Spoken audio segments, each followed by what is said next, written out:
All right, we're now going to resume the meeting with item number 20. These are certificate of completion, so there's no presentation. We'll go straight, there's no presentation for these. So anyway, request authorization to issue a certificate of completion for the successful completion of Old Colony Phases 4 and 5 respectively, located in the South Boston neighborhood in accordance with a cooperation agreement by and between the BRA and Old Colony 4 Bonds Limited Partnership dated September 20th, 2022, the Phase 4 Cooperation Agreement, and the cooperation agreement by and between the Boston Redevelopment Authority doing business as a Boston Planning and Development Agency and Old Colony 5 Bonds Limited Partnership dated September 14th, 2022, Phase 5 Cooperation Agreement. This is a certificate of completion. We'll get a summary at the end of the meeting, but a motion is in order. So moved. Second. Roll call for a vote. Ms. Bennett? Aye. Mr. Shepherd? Aye. Dr. Landsmark? Aye. Mr. O'Malley? Aye. And the chair votes aye. Motion passes. Item number 21, request authorization to issue a certificate of completion for the successful completion of the new Sweeney Field located at 600 Parker Street in the Mission Hill neighborhood in accordance with Section C.6 of the cooperation agreement by and between the Boston Redevelopment Authority doing business as a Boston Planning and Development Agency and Wentworth Institute of Technology dated May 22nd, 2023. A motion is in order. So moved. Second. Roll call for a vote. Ms. Bennett?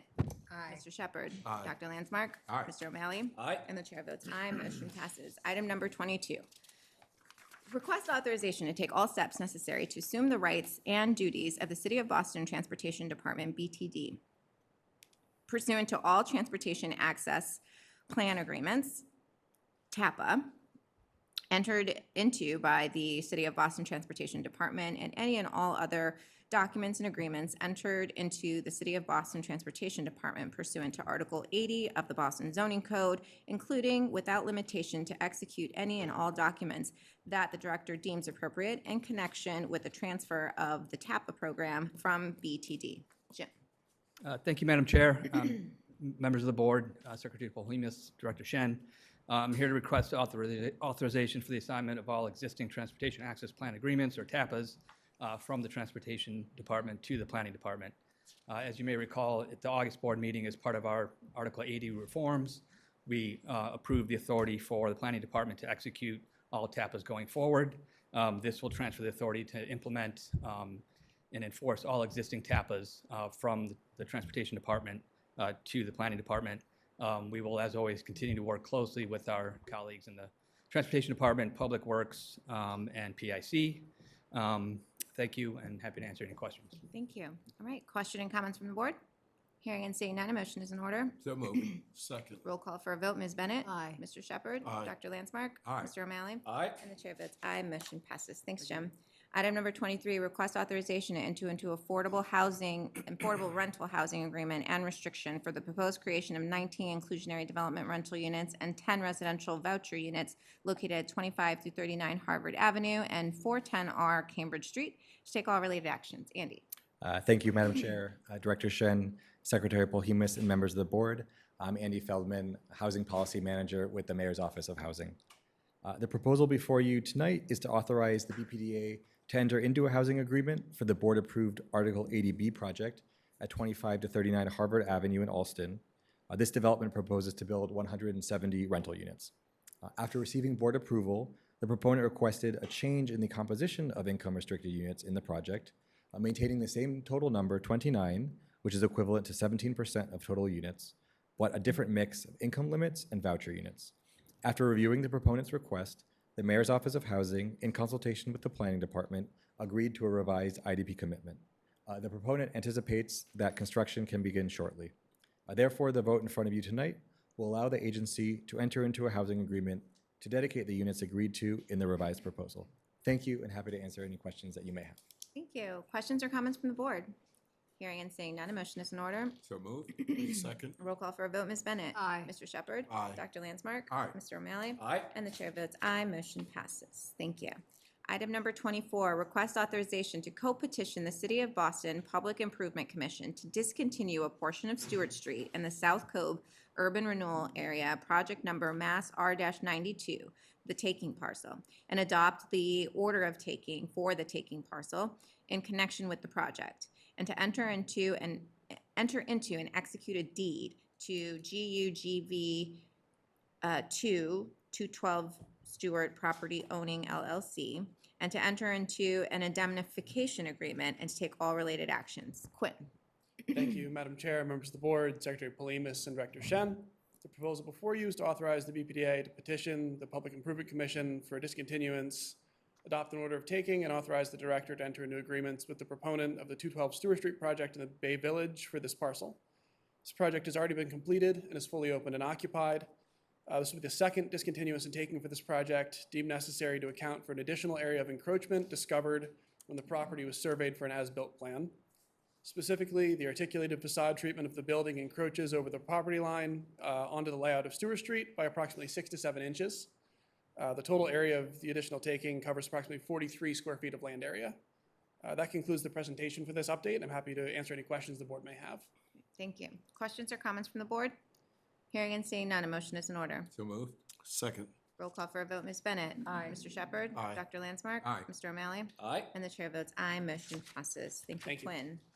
Item number 25, request authorization to issue a scoping determination waiving further review pursuant to Article 80B, Large Project Review of the Zoning Code for the proposed construction of 78,370 square feet of research and development space, 1,800 square feet of commercial space, and 39 car parking spaces located at Building 108 at 108 3rd Avenue, and to enter into a cooperation agreement and to take all related actions. Sarah.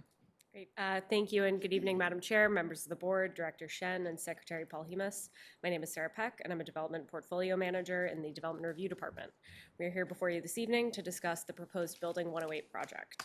The project is located on an approximately 41,000 square foot site in the Charlestown Navy Yard neighborhood, and includes the construction of an approximately 99,600 square foot building with 78,370 square feet of research and development space, 1,800 square feet of restaurant and cafe space, and 39 below grade parking spaces.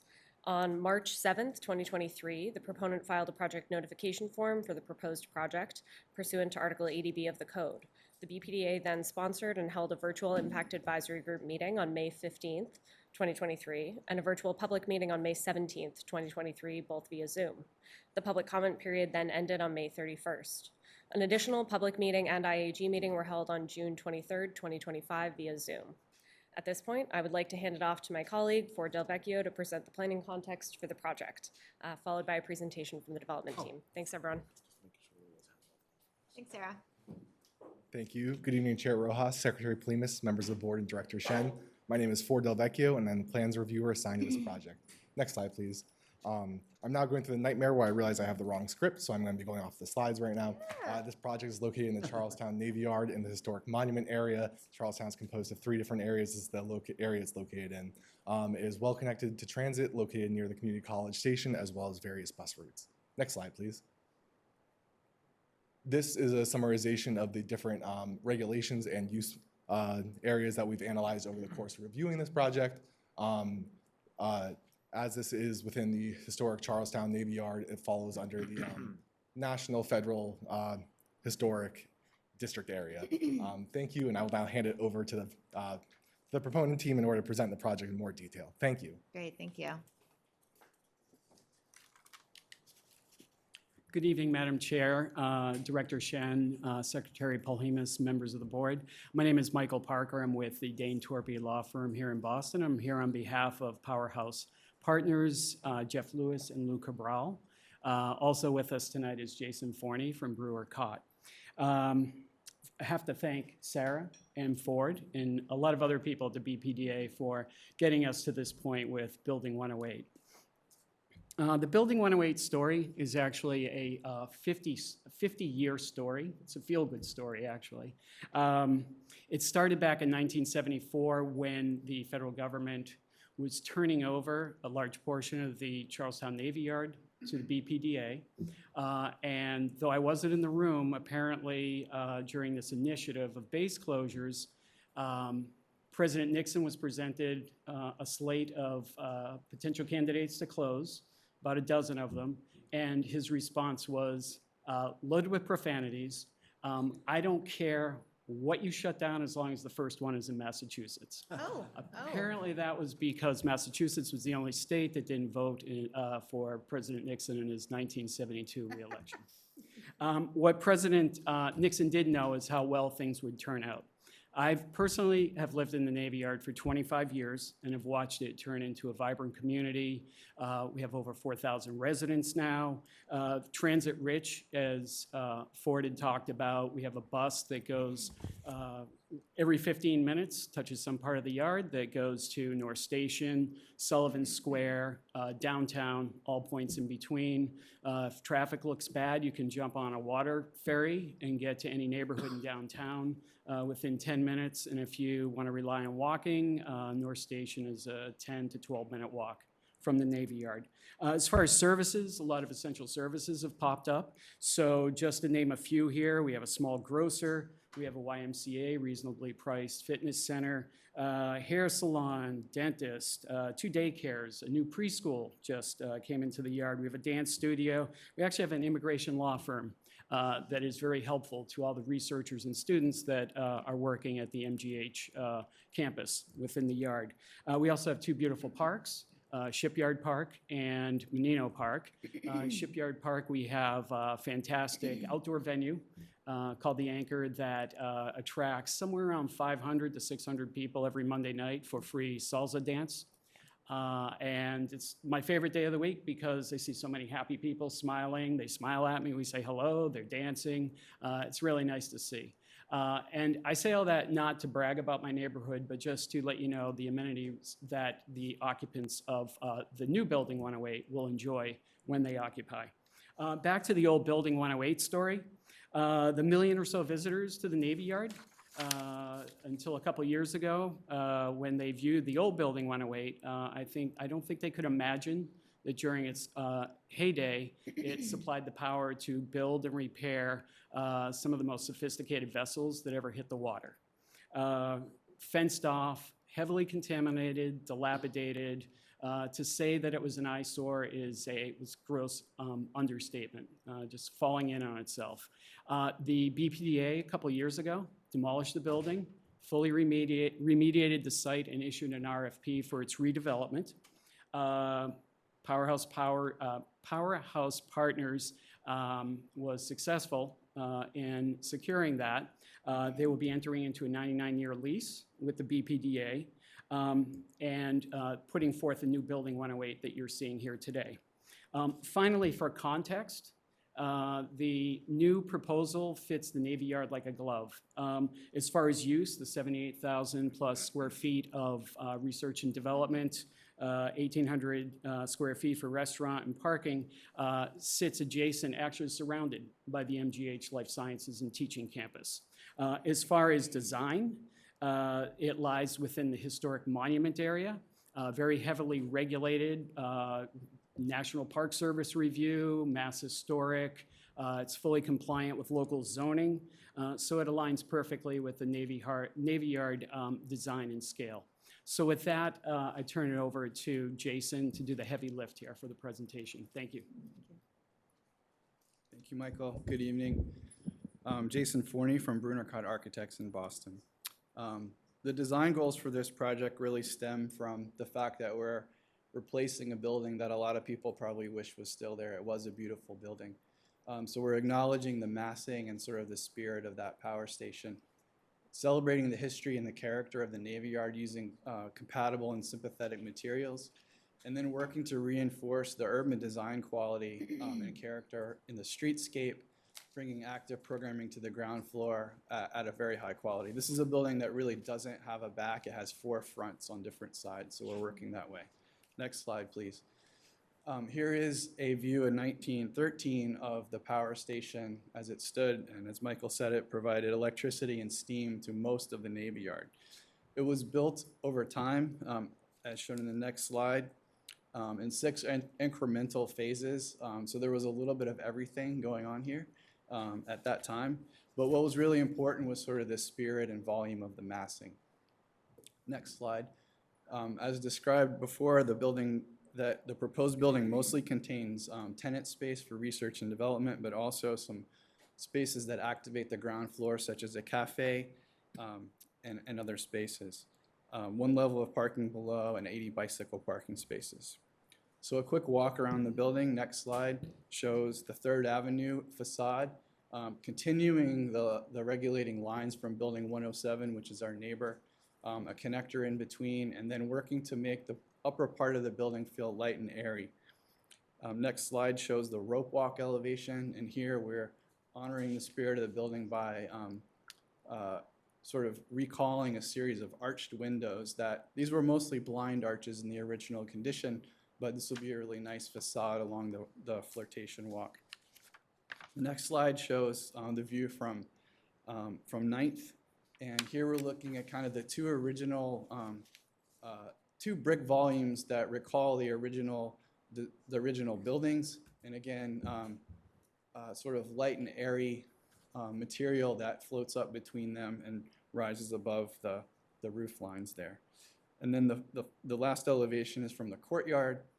As I mentioned before, there's sort of two fronts to this building, one that faces the courtyard between building 107 and 108 and the rope walk. This is where a lot of people would come to the building from public transit, the bus, and the Orange Line. The next slide shows a slice through the building, a section. This is 4 tall stories for the research and development use, with a penthouse above for mechanicals and parking below. Next, please. A section in the other direction. And then I'll leave you with a series of views from around the building. Here we're looking at the open corner on 9th and 3rd, which has a green space. We also use this to navigate the grade change in terms of resiliency. The first floor is located several feet above the sidewalk, and so we're using this space to help navigate that in a graceful way. The next slide is the same view, but from the street level, seeing the 2 brick volumes, the clear arched entrance into building 108, and the light and airy volume sort of dissipating above. The next slide shows the view from, coming from along the flirtation walk, looking to the east. And the next slide is the same view along the flirtation walk, looking in the other direction. Next slide, please. Here we're looking at the entrance, getting a little bit closer, and you can see how we're working with landscape elements to get up to the ground floor. Next slide shows the view along 3rd Avenue, and here we have worked with the city to widen the sidewalk and include some street trees. And what you're seeing between building 107 and 108 is the opening up of part of the facade that takes you through from 3rd Avenue into that courtyard. So kind of opening up and creating some porosity along that street, which is a pretty long facade. Here is a view of the plan, and again, this is a building that has 4 fronts, and we're working really hard to hide services. Parking is below grade off street, loading is off street, and we're even including a trash room for the neighboring rope walk building because it sort of exists now in an open enclosure. So really trying to beautify this part of the Navy Yard. Looking at the way that we're working with Klopfer Martin Design Group as our landscape architect to really think about how to gracefully move through that corner park. The cafe opens right onto this. And then last slide is looking at the entrance on the other side, doing a similar thing with landscape that makes up grade change and a clear entry, and those 2 entries connect through the building. So that's what we have for you tonight. I'll turn it back to Michael to close. Thank you, Jason. Okay. Yeah. Any questions? Yeah, okay, Comments? so your presentation over? Cool. Presentation's over. Okay, cool. Yeah, thank you. Questions or comments from the board, Yes, through the chair. please? Just a beautiful project. My question to you would be, do you have an anchor tenant for this project? Yeah, Jeff, did you want to speak to that? You know, Thanks, Ryan. Can you repeat the question? I had the air conditioner in my ear. an anchor tenant for the We do not yet. Not yet.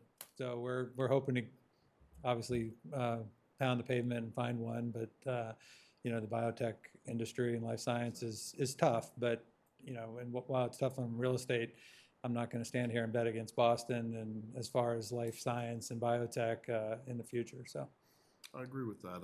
And with that being said, if this project was approved and went through zoning, do you see yourself still building out the space or still searching for a tenant before you guys continue with construction?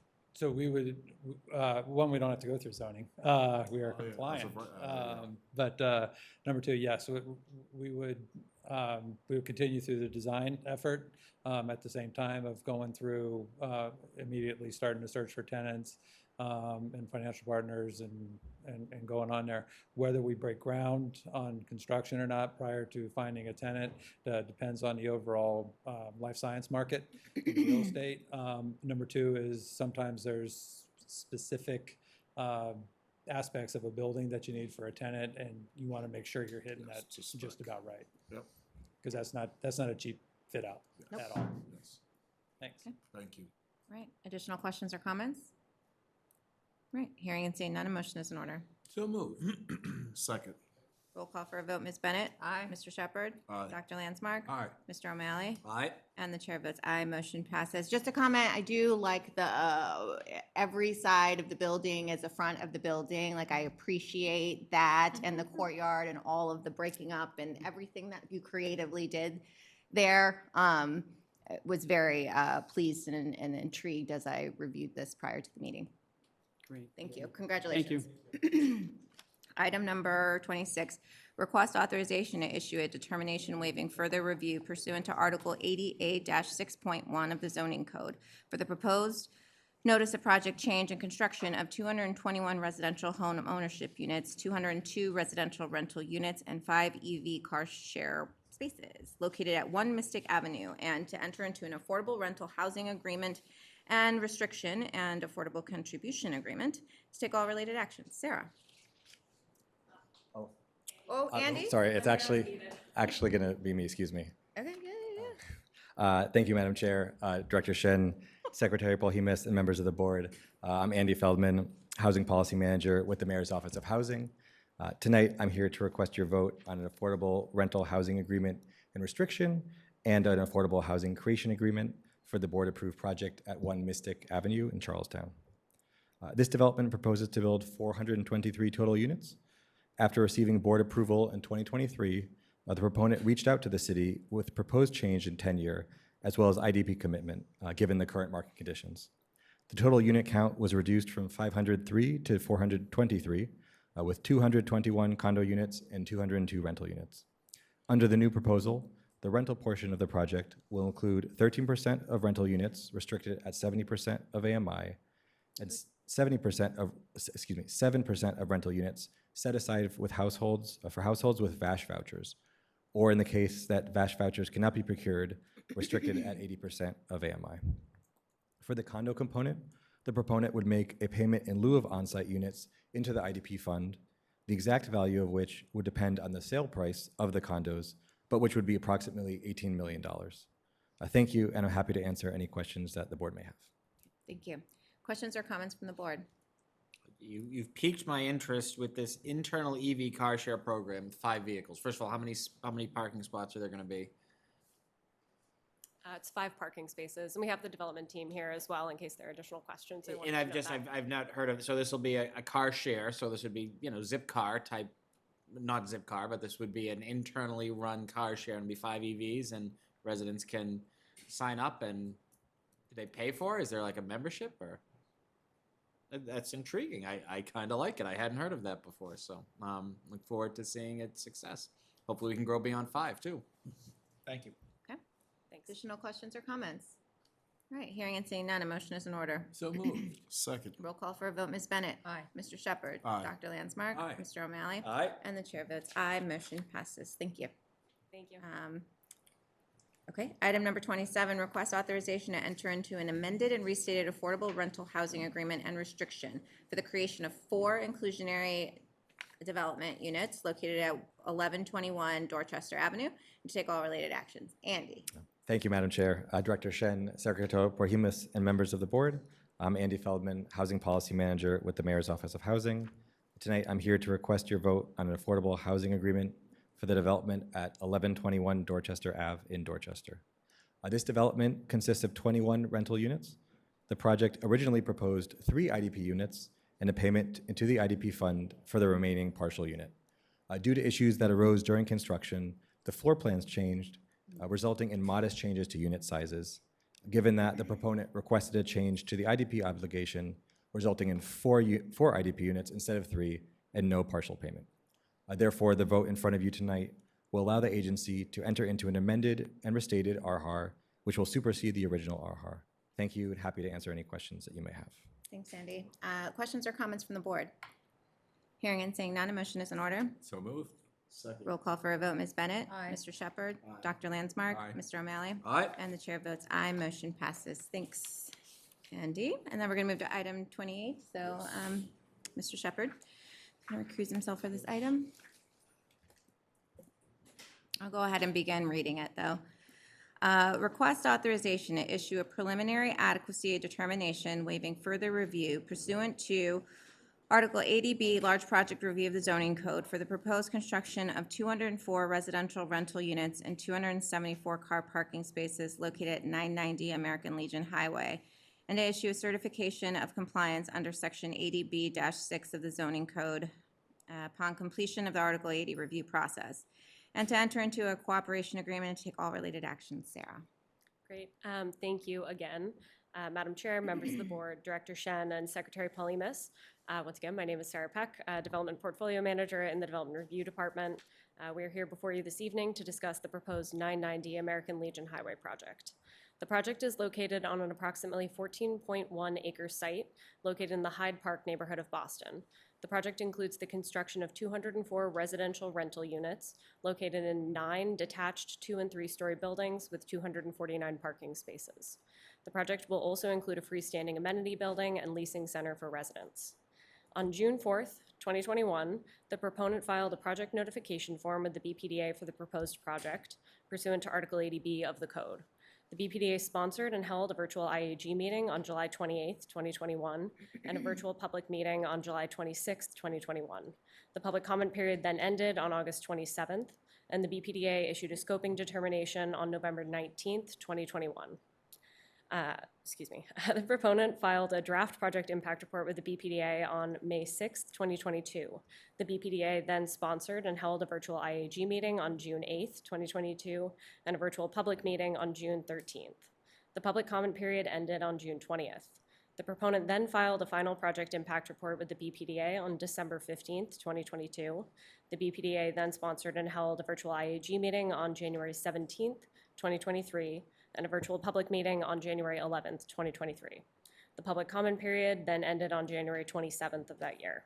The BPDA issued an adequacy determination disapproving the project on February 3rd, 2023, and the proponent filed a supplemental filing on March 8th, 2023, and the BPDA then issued a supplemental adequacy determination disapproving the project on May 5th, 2023.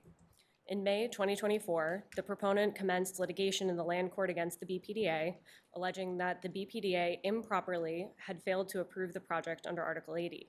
On April 10th, 2025, the land court ruled that the proponent must submit its revised project to the BPDA and that the BPDA must conduct an expeditious review of the revised proposal. The land court's order also made clear that the BPDA cannot impose changes to a zoning compliant project that would make it non-compliant.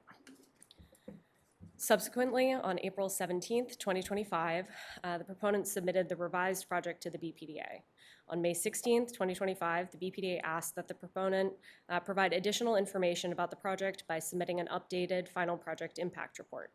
On June 27th, 2025, the proponent filed an updated final project impact report.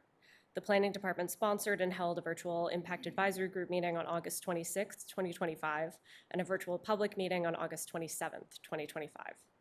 The proposed project was introduced to the Boston Civic Design Commission on August 2nd, 2022, and was referred to the BCDC Design Subcommittee for further review. On August 19th, 2025, the BCDC Design Committee reviewed the project further and recommended it for final review and recommendation. On September 9th, 2025, the BCDC issued a final recommendation that the BPDA board not approve the proposed project. At this point, I would like to hand it off to my colleague Ted Schwartzberg to present the planning context for the project. Thank you, everyone. Thank you. Thank you, Sarah. Good evening, Chair Rojas, Secretary Polhemus, and Director Shen. My name is Ted Schwartzberg. I'm Assistant Deputy Director for Planning Review at the Planning Department. Next slide, please. On this slide, I'll review the planning and zoning context for the proposed project. The proposed project is located in a neighborhood shopping subdistrict of the Hyde Park Neighborhood Zoning District, governed by Article 69 of the Zoning Code. Following a neighborhood planning process, Article 69 and Map 12 were adopted by the BRA Board in January 2012 and subsequently by the Zoning Commission in February 2012. The proposed multifamily residential use is allowed per zoning. On the right-hand side at the top of this slide is an aerial image taken in April this year showing the proposed project's frontage along American Legion Highway. The lower image on the right side is taken from the proponent's recent August 27th public presentation. This image in the lower right corner shows frontage along one public street, American Legion Highway.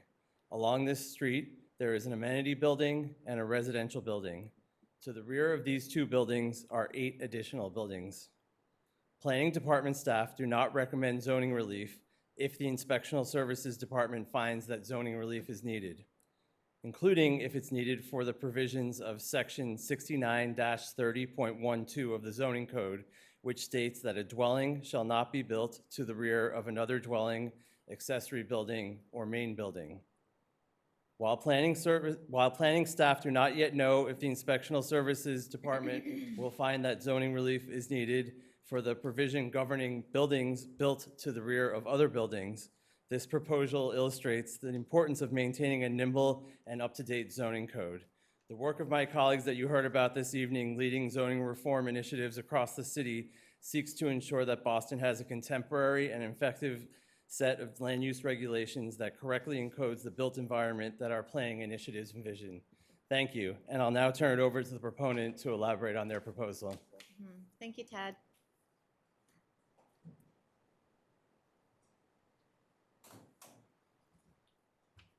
Thank you very much, Chair Rojas, Secretary Polimas, Director Shen, and members of the board.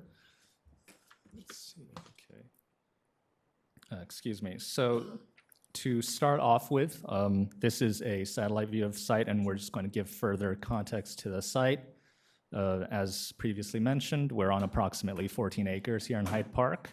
American Legion Highway bounds this site to the northwest. There's a neighborhood shopping center and retail center to the north, undeveloped land to the northeast, and condo homes and vacant land to the south and southeast. Next slide, please.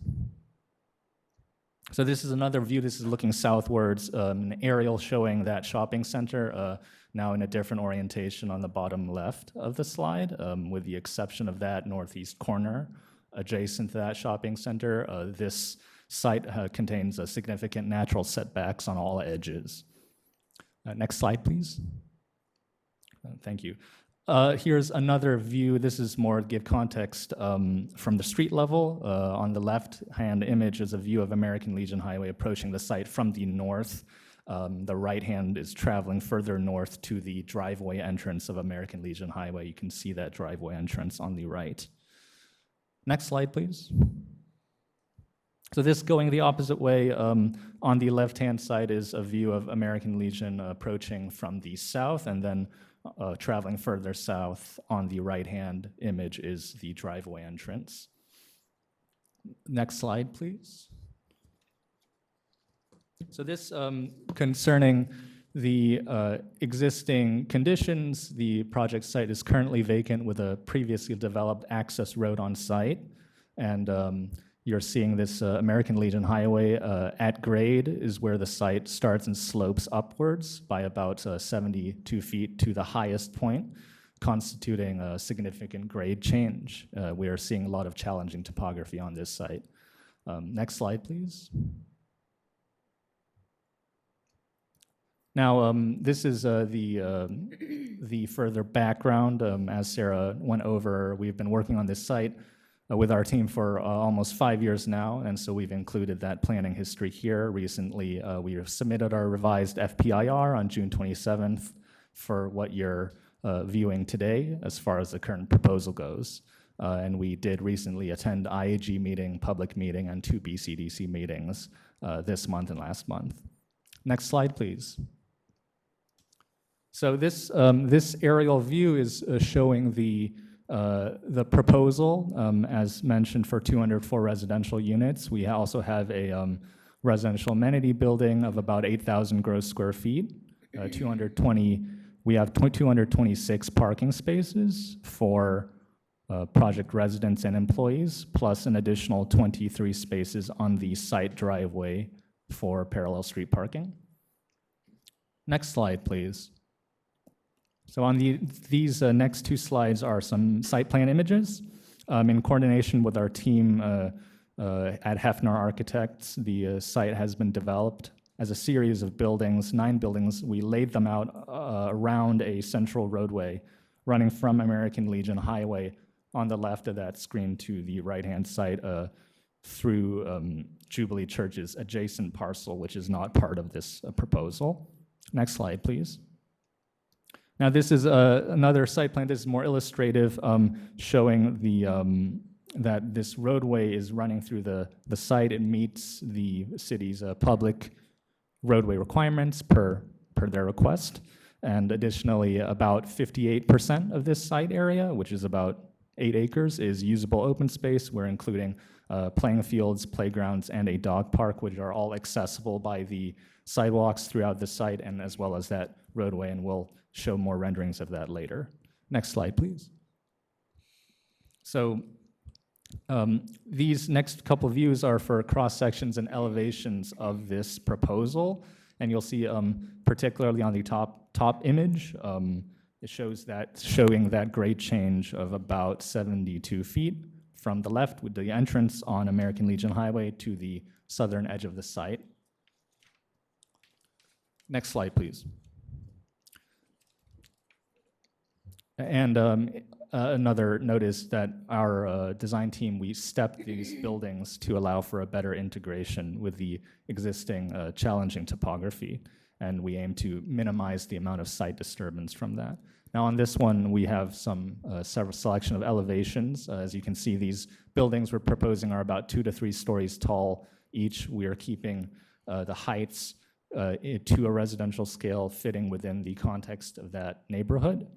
And each building is varying in size about 20 to 28 units. Next slide, please. And this is just another view of different elevations. Our design is trying to keep massing and materials consistent with the residential neighboring context. We're employing a mixture of lap siding, board and batten at all buildings to keep it consistent. Next slide, please. So to wrap up, this is a series of renderings from the street level for showing the experiences of folks on the ground. This perspective is from the middle of the site facing southwards. We're aiming to minimally change the grade to allow streetscapes throughout the site that are going to be fitted with canopy trees, with parallel parking, as mentioned, with safe crossings and spacious sidewalks, as you can see here. Next slide. Now, this is just another view from the north of the site facing east. Similarly, these buildings' frontages and open spaces are filled with layered plantings. We are catering them to those experiences, and we'll continue on the next slide, please. Right, this is another view from the north of the site. This is actually facing southeast down the main site driveway, showing similar perspective. Next slide. And this perspective is a rendering from the middle of the site. We're facing southeast, showing just an example outdoor space. These open spaces, similar to this one, are woven between all 9 residential buildings in order to provide a consistent experience for all residents. Next slide. And as previously discussed, this proposed project includes a new traffic signal on American Legion Highway. It will create about 300 construction jobs and 15 permanent jobs. And as previously mentioned, consists of 204 market rate rental units. Thank you very much. That concludes our presentation. Okay, thank you. As was the courtesy that we gave earlier to elected officials who came to give their testimony, I will also take Councilor Pepin. I see you now on the Zoom. So you're free to unmute and the floor is yours.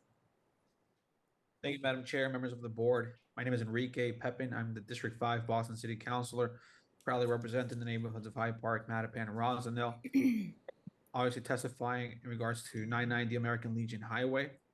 I would like to state my opposition to the 990 American Legion Highway proposal, a proposal with a history that is putting this body in a as a district councilor of this area, I must communicate the overwhelming opposition this project faces in the community from the extreme environmental devastation it will cause, the lack of affordable housing units it has, and the minimal community benefits it would bring. Neighbors have rallied support and put pressure on the mayor and the city to purchase the land from Jubilee Church at a fair price, which I truly hope could become a reality soon. But I also understand the history here of the involvement of the residents and the proponents here today. I understand there's been a lot of back and forth, and what I want able to see in the future is that there's some sort of an agreement made, either a land swap or purchase of the land between private and public funds. Again, I just want to be able to state that the way that it is presented right now, the lack of affordable housing, the complete stripping of it, and also no community benefits, I cannot support this as it is today. I understand the decision that it has to be made today by the board based on prior litigation. So I understand that, but I do hope that one day in the near future we could come to a solution and support the community on this one. So thank you for your consideration. Thank you, Counselor. Appreciate you. Okay, do we have any other elected officials that, okay, good. So now we'll move on to board question and comments. Do we have any, anything from the board? I'll start. This project seems to be universally unpopular. I mean, we've heard from several city councilors and other electeds today. There was an incredible number of community comments included in the board package. I don't think in my time here in 2 years I've seen so many oppositional comments. A no vote from the BCDC, objections from design staff at BPDA. And it's just honestly kind of baffling to me that the developer hasn't been able to be more responsive and work toward a solution with those constituencies. I think the most distressing thing to me is this huge tract of land being built out without any affordable housing. I understand that the community would like to preserve it as open space, and I think the city should entertain a purchase if it's feasible. But if it's going to be built out, I think it's a huge loss, and it's particularly distressing to know that the developer at one time showed the feasibility of putting affordable units on the site, but then because of the regulatory process that would require, withdrew those units. And so the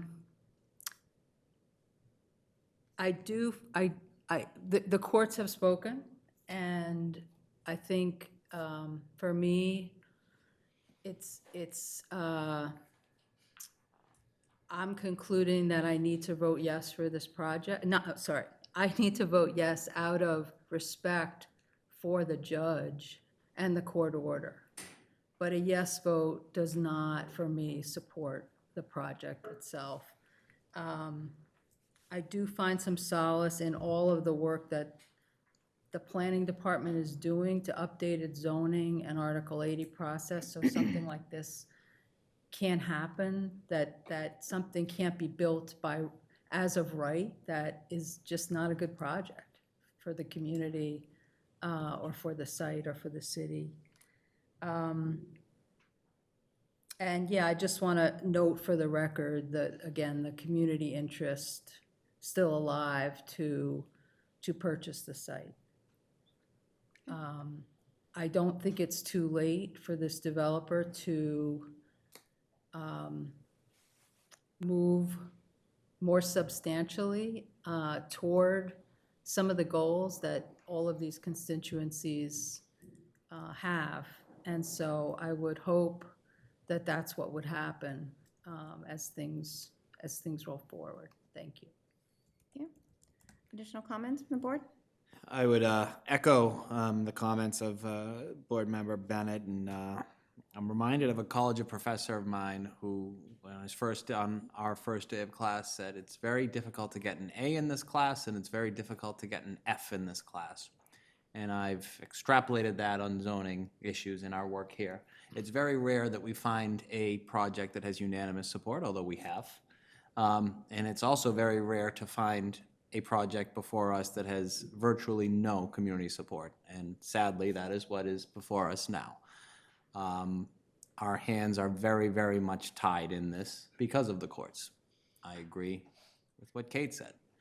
Out of respect for the court, out of preserving the integrity of this board and this body, I am forced to vote yes.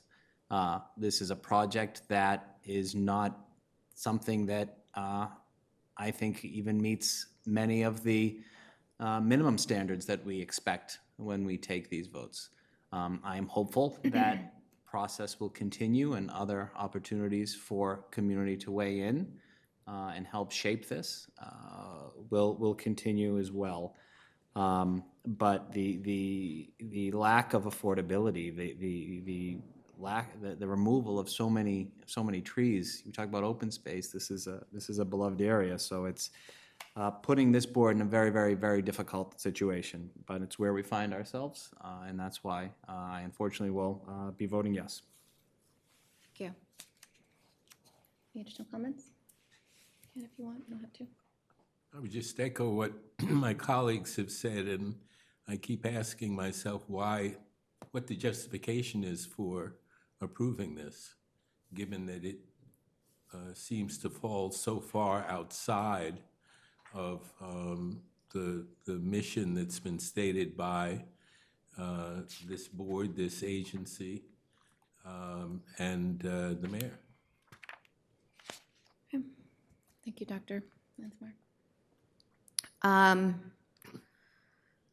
All right, so I'll give my comments here. So we have received a large number of comments from the community, and in my case, actually going to the meetings and experiencing what this process has been like, at least recent process. On behalf of the board, we want you all to know, and I'm speaking to the community, that we have listened to all of your feedback, and we greatly appreciate your commitment to this process, to this neighborhood, to your neighbors, to our planet. We, as my fellow board members have mentioned, are in an extremely unique situation. Due to the order of the land court, we are ordered to conclude the Article 80 review of this project today. And on behalf of the board, I want to assure the residents that we wish the proponent had been more responsive to the numerous concerns raised by the community, by the staff, especially concerning the loss of open space, massing of the project design choices, and even whether this design was consistent with zoning or the principles or the vision of what we are trying to do in the city. We also wish this proponent had maintained the community benefits that had once been a part of this project. We find it exceptionally disappointing that the developer took advantage of the unique timing of this filing to remove all of the affordable units from this project.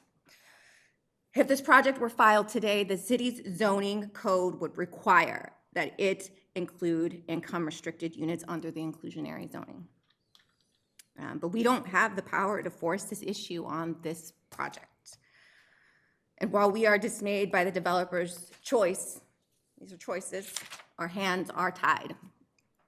Again, due to the court order, the planning department was forced to move this project to our consideration today at this meeting. The board must move it forward to be in compliance with that court order, even though we do not support this project in its current iteration, period.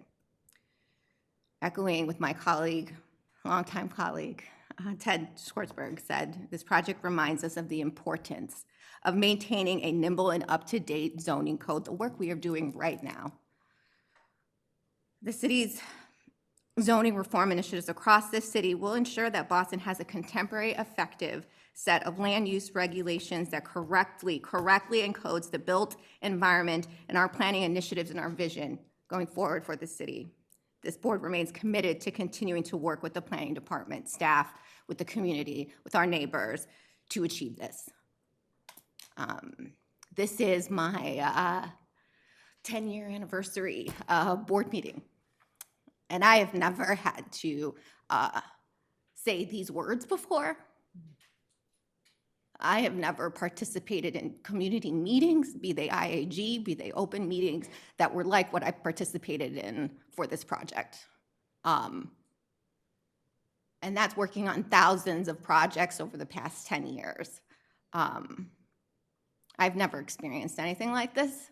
And I have to, again, just reiterate, due to the court order, the planning department was forced to move this project to our consideration today, and the board must move it forward to be in compliance with that court order, even though we do not support this project in its current iteration. And so with that,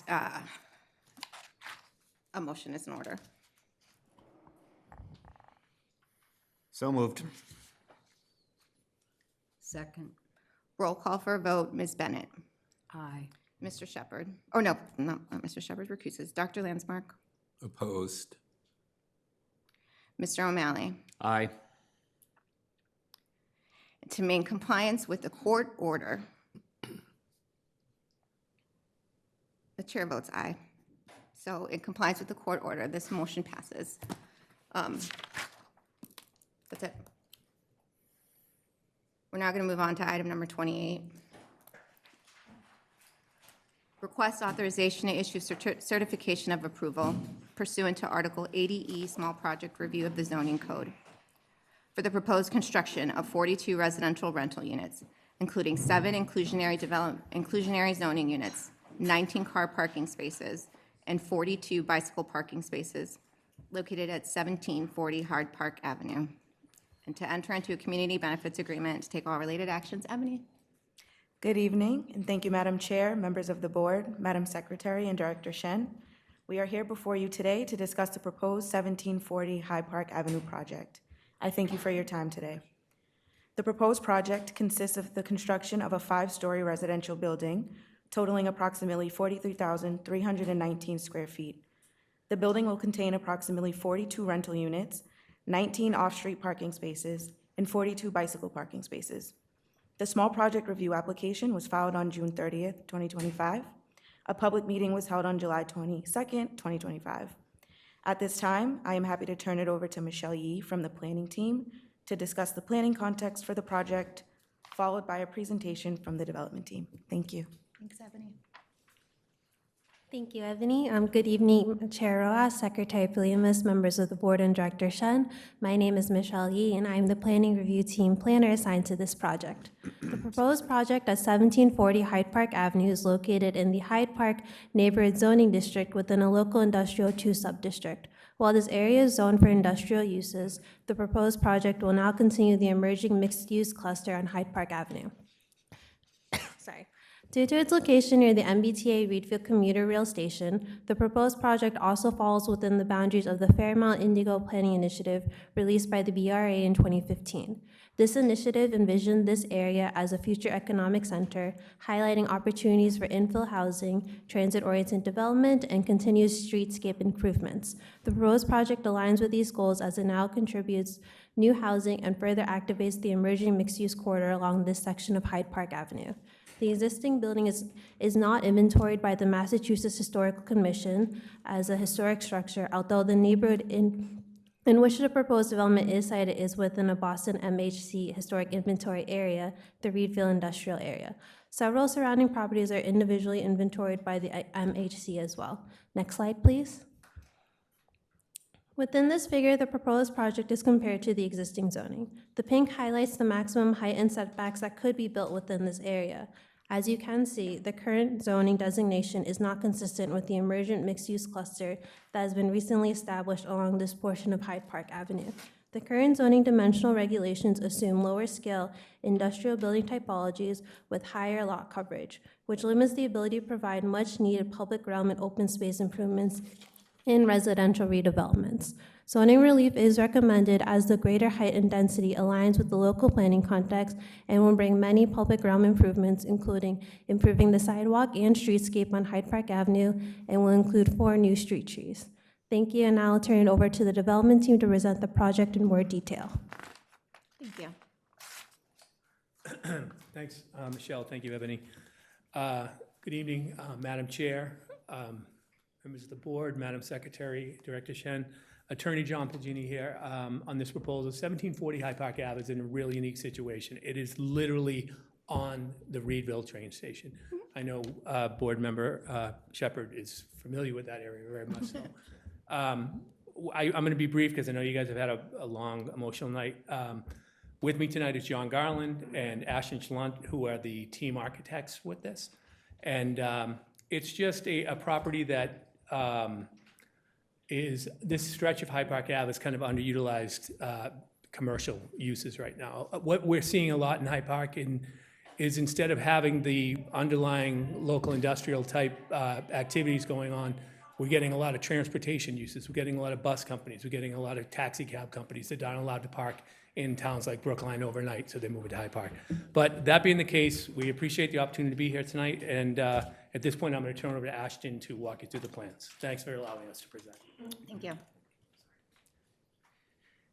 Good evening, Director Shen, Madam Chair, members of the board. My name is Ashton Schlunt. I'm with JGE Architecture and Design, and I'll be taking you through the presentation this evening. As previously mentioned, we are proposing a 482 residential apartment building in Hyde Park along Hyde Park Avenue, adjacent to the Reedville train station. Of those 482 units, we are proposing 18 of them to be 1-beds, 22 as 2, and 2 as 3-bed units. And 17% of those will be affordable, 4 of them as 1-bedroom units, and 3 of them as 2. We are, in addition to the residential, we are also proposing outdoor patio space and amenity roof deck, as well as roughly 500 square feet of residential lobby space and lounge.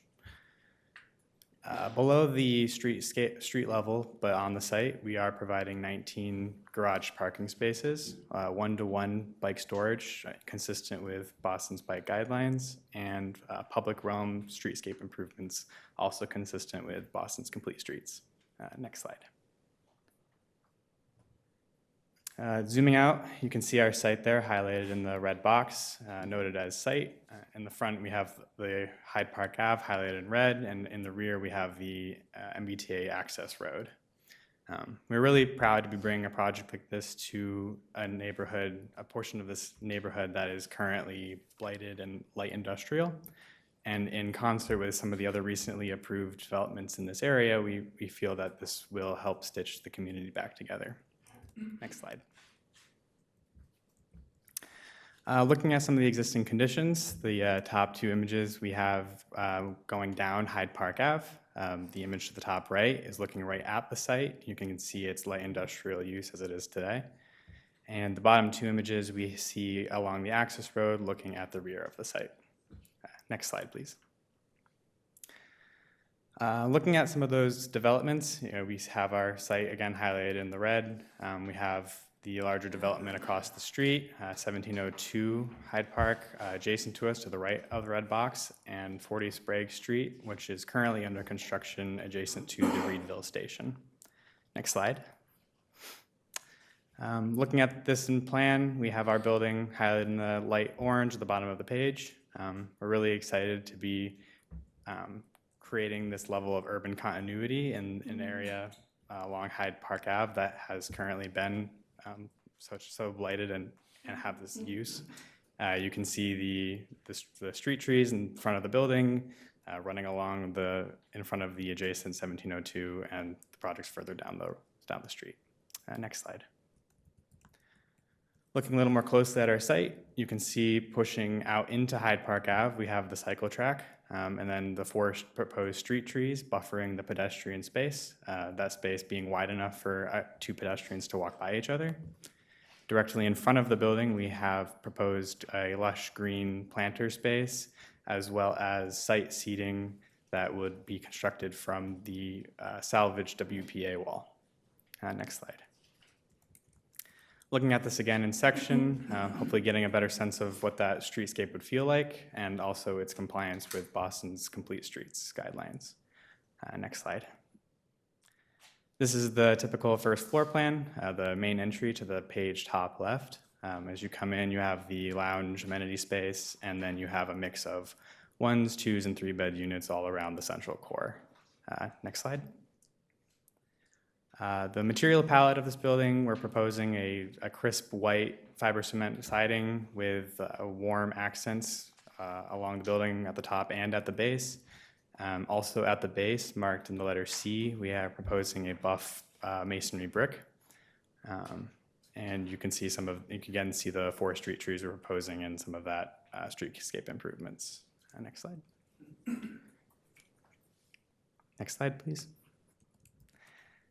This is an image looking down Hyde Park Ave. You can see 1702 in the background, and you can also see more of that streetscape improvement that has been proposed. Next slide. This is looking the other way down Hyde Park Ave, 1702 here in the foreground, and again with the streetscape improvements. Thank you, and we'll be here for questions. Okay, thank you. Questions or comments from, well, actually, before we do that, I believe do we have Councilor Pepin? Correct. Pepin, yes, there you go. So the floor is yours. Thank you, Madam Chair, members of the board. Again, my name is Enrique Pepin, City Council for District 5, proudly representing this part of Boston.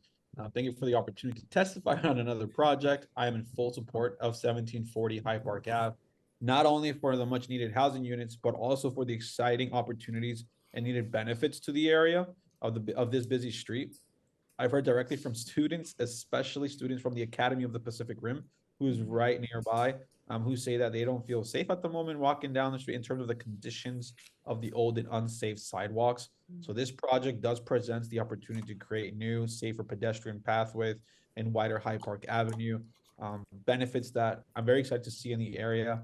Just yesterday, I was at the State House with Rob Consalvo advocating for the Zone 1A pricing at the Reedville station. So we're also trying to make sure that on the transportation front, we're accommodating as much as possible.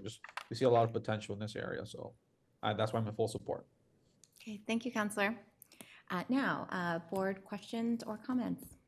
Comment through the Please. chair. I'm excited to see development in that end of the Hyde Park area.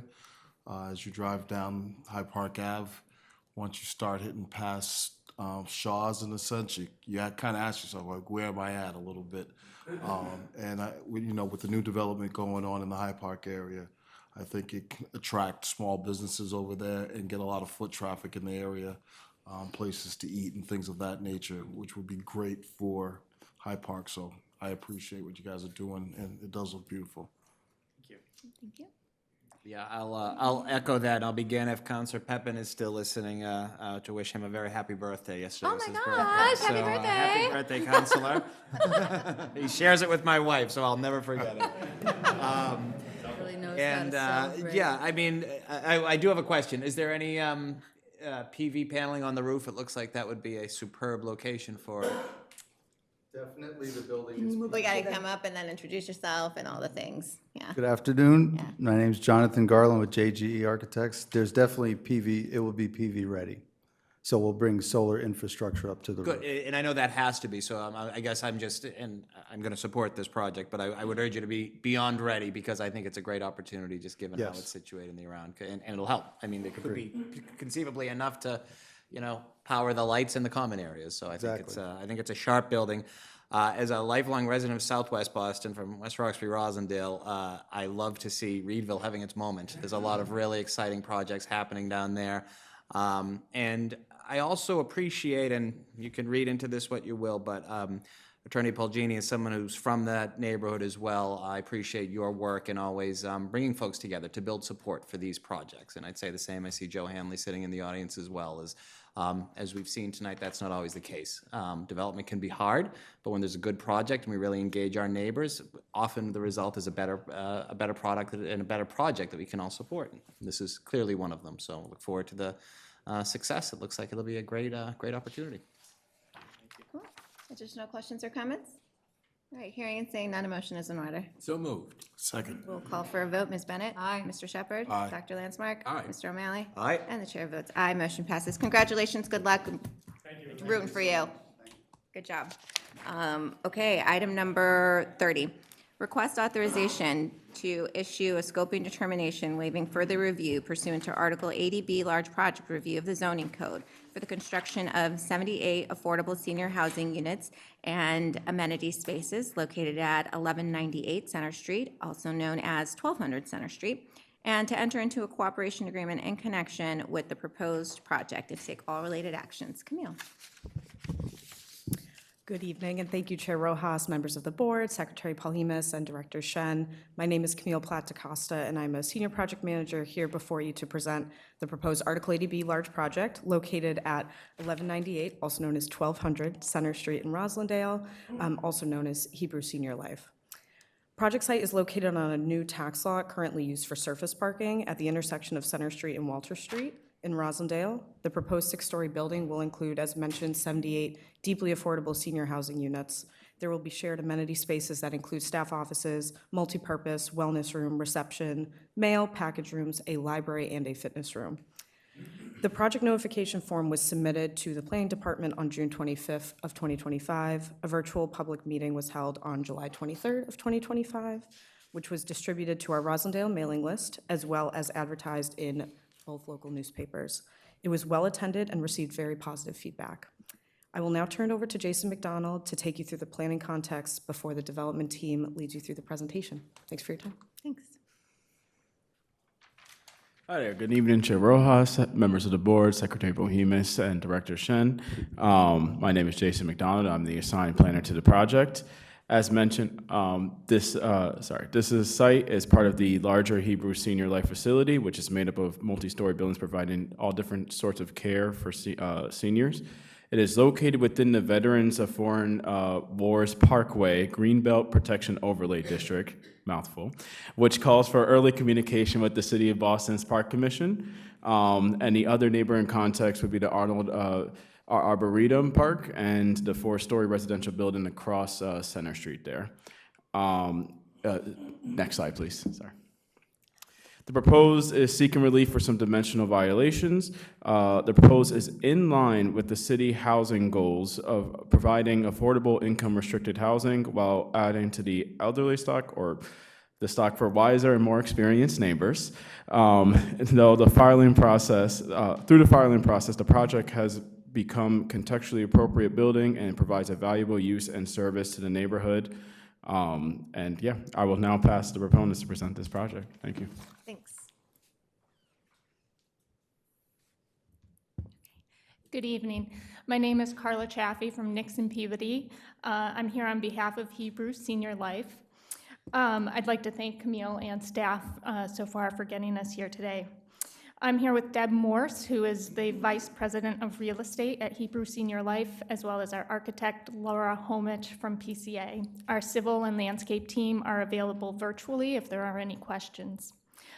We'll be very brief, but I did want to share a remark that was made by Secretary Ed Augustus at a recent ribbon cutting for another HSL project in Brookline with 54 units of affordable senior housing. He shared with us that the fastest growing population of individuals without homes is our senior population. So this project really speaks to that need in the city. We will be providing 78 units of deeply affordable housing, 16 units at below 30 AMI, and 62 units below 50 AMI. Hebrew Senior Life has been a partner in the Roslindale neighborhood for over 50 years, providing rehabilitation services and care and much more on its campus.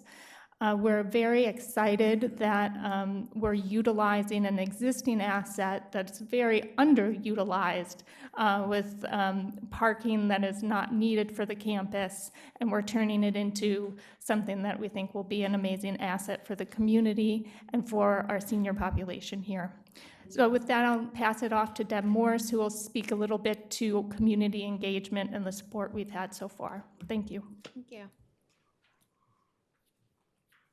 Good evening, I'm Deb Morse with Hebrew Senior Life.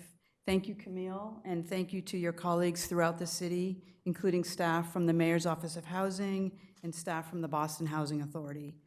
Additionally, we are grateful for the engagement with the Longfellow Area Neighborhood Association, Walk Up Roslindale, Sophia Snow Place, Councilors Weber and Pepin, Representative McGregor, and State Senator Rush. The project has been immensely improved as a direct result of their advice and insights.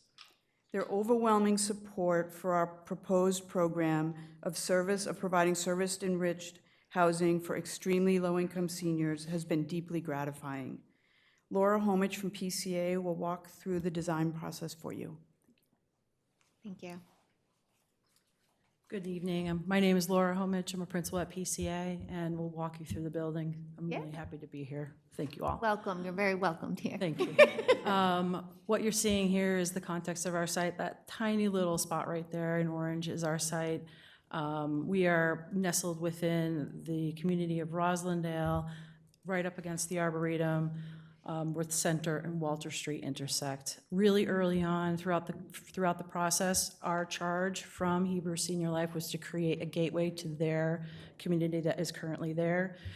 It was really clear within a few community meetings that we were also creating the gateway to Roslindale Center. So next slide, please. This is an aerial view of the site. What we are doing is occupying an existing parking lot on Hebrew Senior Life's site. It has 67 parking spots on it now. We've done extensive traffic and parking studies to demonstrate that we are meeting the needs of parking for not only the community that we're creating, but also the community that exists. Mm-hmm. If you'd like to go to the next slide, please. This is the existing site. Again, a lovely parking lot. Lots of opportunity to improve. Currently, there are some DCR improvements that are underway. We have integrated with those, and I can, if there's questions about that, I can dig in deeper. Next slide. Again, a view of the parking lot. We must love our parking lot a lot, but there's a lot of views of the parking lot. Just to give you some context of, Still a parking lot. Yes, we're drastically improving this site with this building, not only with the needs of the community, but also just what will be seen. It is a 78-unit building. Parking on the ground level, a little bit underneath the building, some of it a little external, drop-off area utilizing an existing fire lane up and into the site.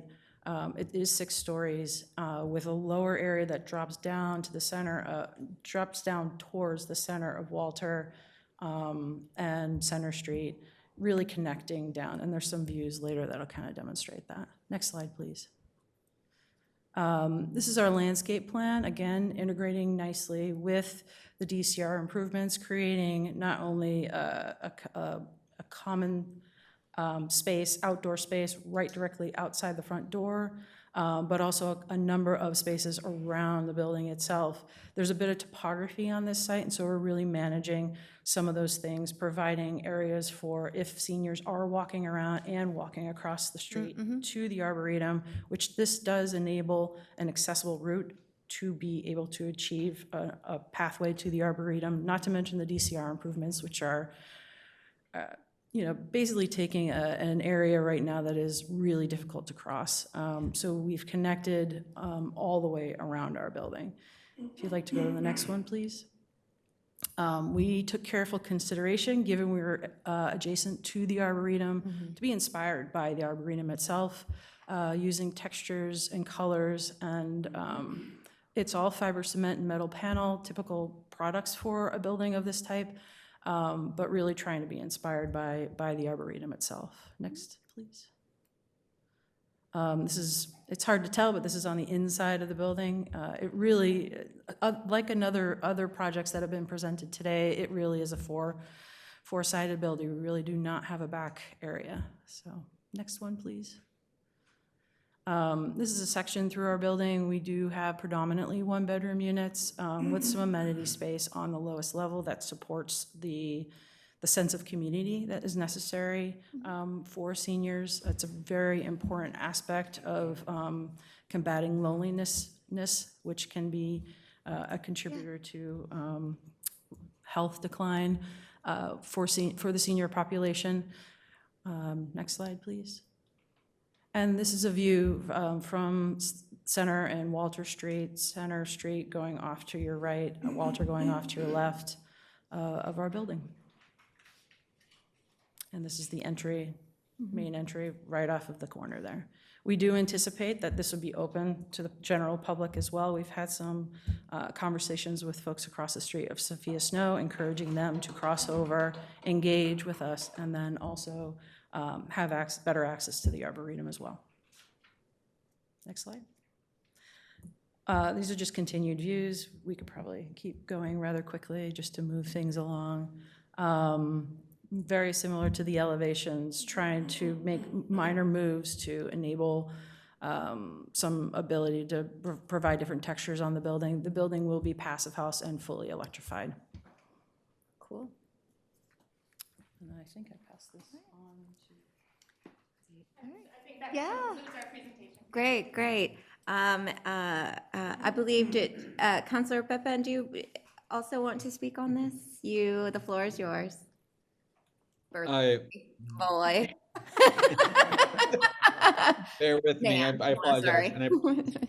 This is the last one I testify on. So thank you again, Madam Chair. Thank you to the board. I'm excited to be in full support of this project. My staff and I have participated in a number of meetings with Hebrew Senior Life, the Arnold Arboretum, the Longfellow Area Neighborhood Association, neighbors, as well as with Councilor Weber. I'm always happy to support affordable senior housing because it really is a public benefit to make sure our elders can safely age in place. This is the type of housing that I actually get the most requests on from residents, where they're looking for opportunities to downsize and just find a place to just to call home here in the city of Boston. I'm proud to support a project with this affordable housing public benefit that was taken through a community facing process that was both honest and robust. So thank you so much for your consideration. Thank you, Councilor. Questions or comments from the board? I'll jump right in. Having grown up at 1385 Center Street, literally a block away from this building, I know it quite well. My family's received care at the Hebrew Senior, when it was the Hebrew Rehab, and I think this project is just absolutely superb. I'm a little envious of Councilor Pepin and Councilor Weber. I was pushing for years when I was on the council to get more deeply affordable senior housing in West Roxbury and Rosendale, and this is going to be wonderful. We've heard some concerns from some wonderful neighbors at the Sophia Snow House. I appreciate their beautiful view of the Arboretum. They're still going to have other opportunities, and I think this is actually a really, really sharp-looking building. So, did I have it right that you're going to rebuild, because right now the sidewalk ends, the sidewalk's going to be continued so folks would be able to make that right down Walter Street beautiful. That's because that's very dangerous, obviously, and as you mentioned, there's some street safety renovations happening currently. And then in terms of the parking, I know that's the front lot. I'd assume most staff and visitors would park in the back lot. There's enough room there to accommodate moving those cars over, as well as residents that may have their cars? Yes. Deb Morse from Hebrew Senior Life. We've done internal and external parking studies, and there's plenty of excess parking for everybody. Good. So when you say this is, I support this project wholeheartedly, I guess. So since I have you here as a captive audience, you will often see a ton of cars parked along Walter Street. Those aren't your employees, I assume those are folks using the Arboretum? They are or- not Hebrew Senior Life employees. Yeah. I've personally done a lot of walking up and down Walter Yeah. Street to see who those cars are, and they're not Hebrew Senior Life employees. Fair enough. I think this is great. I love that it's fully passive house. I am sure there will be a very, very long wait list of potential residents once you get running. And just having the also, as those of us with parents aging in their homes, to have access to such great quality care literally right next door, and with the Faulkner not a block or so away, is just tremendous. So I think this may be my A project of the night. So thank you, folks, for your great work, and look forward to its completion. Yeah. Yeah, I would just echo Matt's comments. We've had some very controversial projects tonight, and it's just so refreshing to have what I would call a slam dunk, here. It's filling such a need. It's a great location. I live a few blocks from here. It's the perfect location for this project. It looks fantastic. Really kudos, Deb, to you and your team. Okay. Additional questions or comments? I'll just echo, and I just wanted to design, I just want to give shout out to the design, our team, but your team, right, that all work together. It has a very treehouse feel. I'm getting the arboretum and I think it's just, again, really, really, really great, refreshing, exciting. And with that, a motion is in order. So moved. Second. Roll call for a vote, Ms. Bennett. Aye. Mr. Shepherd. Aye. Dr. Landsmark. Aye. Mr. O'Malley. An enthusiastic eye. Yay, and the chair votes aye. Motion passes. Congratulations, good luck. We're rooting for you, yeah. Item number 31, request authorization to enter into an affordable housing contribution agreement for the 617 Dorchester Avenue project, formerly known as 20 Boston Street, in connection with the payment in lieu of 2.34 on-site IDP units, and to take all related actions. Andy. Thank you, Madam Chair, Director Shen, Secretary Polhemus, and members of the board. I'm Andy Feldman, Housing Policy Manager with the Mayor's Office of Housing. Tonight, I'm here to request your vote on an affordable housing creation agreement for the proposed development at 617 Dorchester Ave in South Boston. This development was originally proposed as an Article 80 small project, subsequently replaced by a smaller project consisting of 13 condo units, which did not trigger Article 80. The project does trigger IDP, however, and is requested to fulfill its obligation by making a payment in lieu of on-site IDP units, which comes to 2.34 units. Therefore, the vote in front of you tonight will allow the agency to enter into a corresponding agreement to collect the corresponding payment.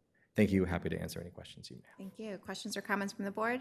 Hearing and seeing none, a motion is in order. So moved. Second. Roll call for a vote, Ms. Bennett. Mr. Shepherd. Aye. Dr. Landsmark. Aye. Mr. O'Malley. Aye. And the chair votes aye. Motion passes. Thanks, Andy. Item number 32, request authorization to issue a certification of approval pursuant to Article 80E Small Project Review of the Zoning Code for the proposed construction of 30 home ownership units, including 5 IDP units, approximately 783 square feet of commercial space, and up to 18 car parking spaces and 32 bicycle parking spaces, located at 43 Preble Street, to enter into an affordable housing agreement and to enter into a community benefits agreement and to take all related actions. Stephen.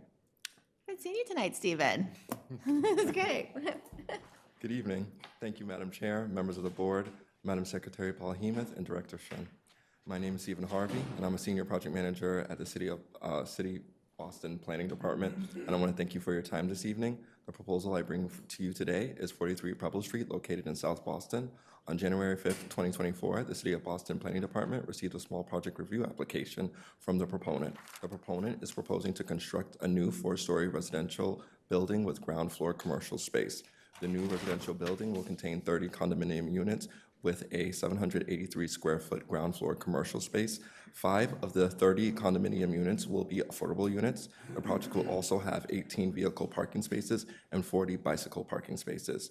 Virtual public meetings for the project was held on January 29th, 2024, November 18th, 2024, and on August 18th, 2025. The virtual public meetings were advertised in the local papers and via email. If approved by the board, this would allow the proponent to construct the proposal after receiving approval from the City of Boston Zoning Board of Appeals and completing the City of Boston Planning Department's design review process.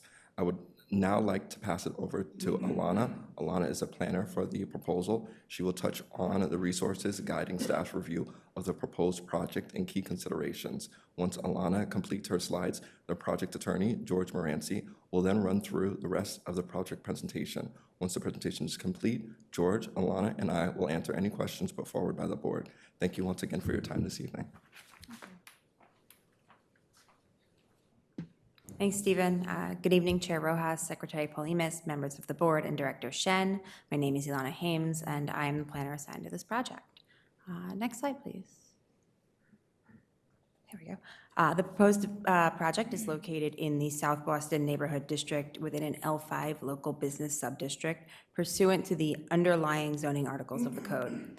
The project site is also located within the Coastal Flood Resilience Overlay District, or CFROD, which requires any new construction to meet resilient design standards. Next slide, please.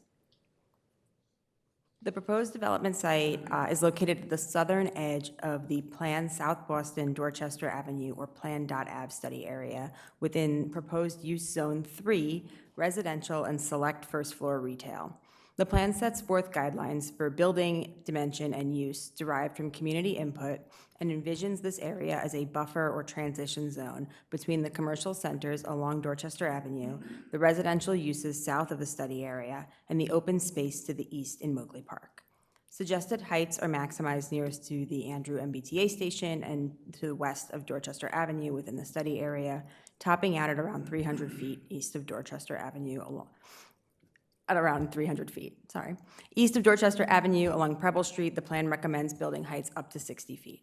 Next slide, please. Plan.Ave was adopted by the BPDA board in December of 2016. As this plan was not codified into zoning, the proposed project, while plan compliant, will still need to seek zoning relief from the Board of Appeal. While the existing zoning was compared to the proposed development site, more relevant to the site during the review process was the community and board vetted proposed zoning as per Plan.Ave.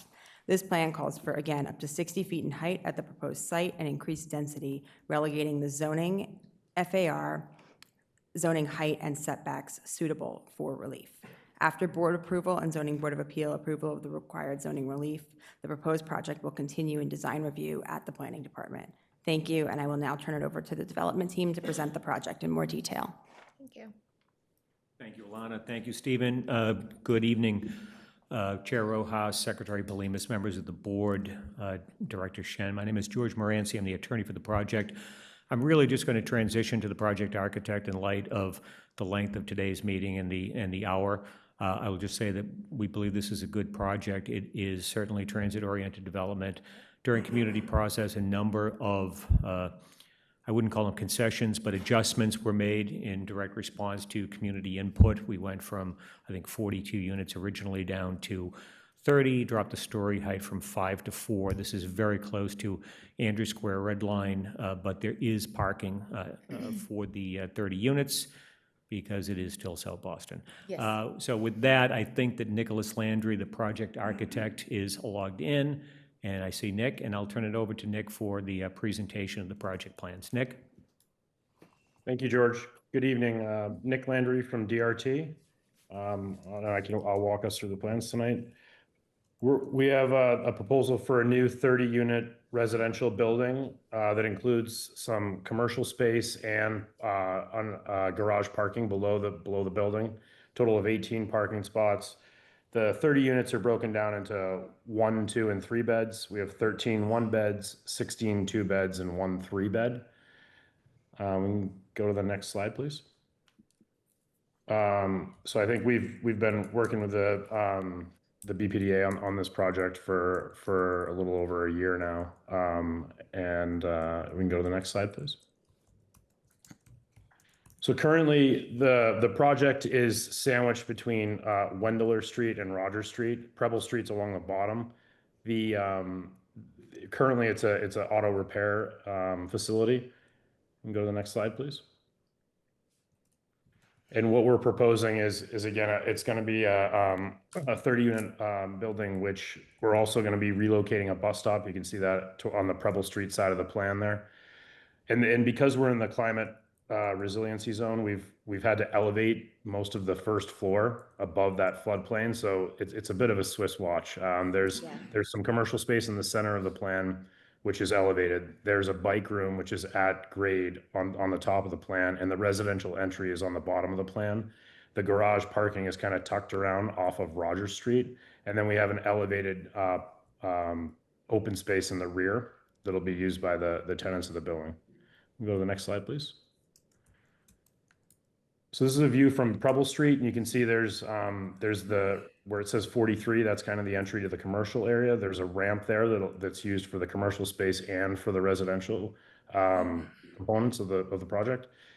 And we've worked with the Stevens team to kind of break down the facade into different materials so it fits more within the neighborhood context. If you go to the next slide, please. This is the rear elevation. And again, I think this has been said before, every one of these facades has been treated with care, given that we are right, we're a very tight neighborhood here. There's been a lot of input from the neighbors.